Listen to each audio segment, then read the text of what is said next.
इस वक्त एक बड़ी खबर आ रही है। ये बड़ी खबर अफगानिस्तान से जुड़ी हुई है। तालिबान ने सीधे सीधे अमेरिका को धमकी दे दी है। तालिबान ने कहा है कि अगर बाइडेन ने अफगानिस्तान से अपने सैनिकों को नहीं बुलाया तो गंभीर परिणाम भुगतने होंगे। तालिबान के प्रवक्ता डॉक्टर सुहेल शाहीन ने कहा है कि बाइडेन 31 अगस्त को अफगानिस्तान छोड़ने की बात कह चुके हैं।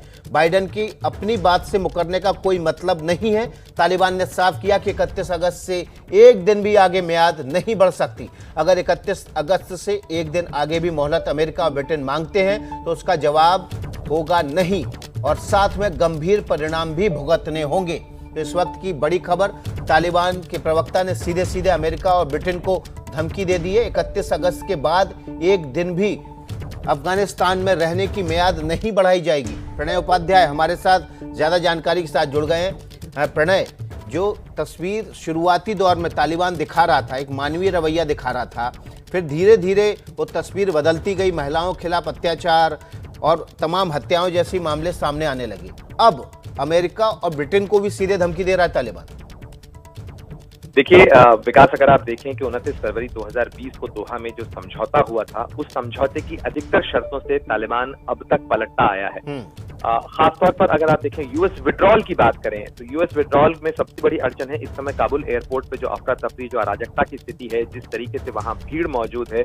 यूएस का कहना है, 2 दिन पहले के आंकड़े आपको पता है, यूएस ने कहा है कि 6000 उसके नागरिक अभी भी फंसे हुए हैं और इसके मद्देनजर ही अमेरिकी फौजियों की एक टुकड़ी जो है उसको फिर भेजा गया था ताकि वो एयरपोर्ट को नियंत्रित कर सके, जहां से केवल अमेरिका ही नहीं बल्कि अन्य देश, भारत समेत कई अन्य देशों के नागरिक जो वहां फंसे हुए हैं उनकी निकासी हो सके। लेकिन 31 तारीख की मियाद को लेकर जो तालिबान की जिद है, जिस तरीके से वो दबाव बना रहे हैं, उन्हें इस चीज का डर सता रहा है कि कहीं ऐसा ना हो कि 31 के बाद अमेरिका अव्यवस्था के नाम पे या काबुल एयरपोर्ट को के नियंत्रण के नाम पे वहां पर अपनी टुकड़ियों को रखे।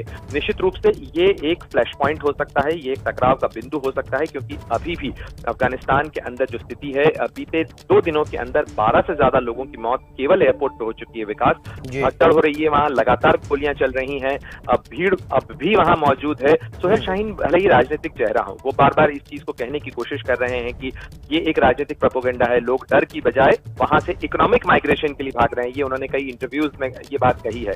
लेकिन जो लोग बयां कर रहे हैं कहानियां, वो ये बताती हैं कि किस तरह से भय की स्थिति में, खासतौर पर कल जो भारतीय वहां से लौटे हैं वो जो कहते हैं, और साथ ही जो अफगान सिख हिंदू वहां से आ रहे हैं, वहां के सांसद आ रहे हैं और वो ये कह रहे हैं कि हमें कोई भी निश्चितता नहीं है, वहां किसी तरीके की व्यवस्था नहीं है, निजाम नहीं है, सरकार नहीं है और लोगों के बीच में भय और अनिश्चितता का माहौल है। तो ऐसे में लोग वहां से छोड़ कर जा रहे हैं। तो ये अमेरिका को धमकी देना या ब्रिटेन को धमकी देना, नाटो के फोर्सेस को आगाह करना तालिबान का, ये निश्चित रूप से एक टकराव का बिंदु भी बन सकता है 31 तारीख, क्योंकि अब महज 7 दिन बचे हैं विकास, और ऐसे में 7 दिन के भीतर सभी लोगों को निकालना बेहद मुश्किल है। अमेरिका के लिए मुश्किल हो रही है क्योंकि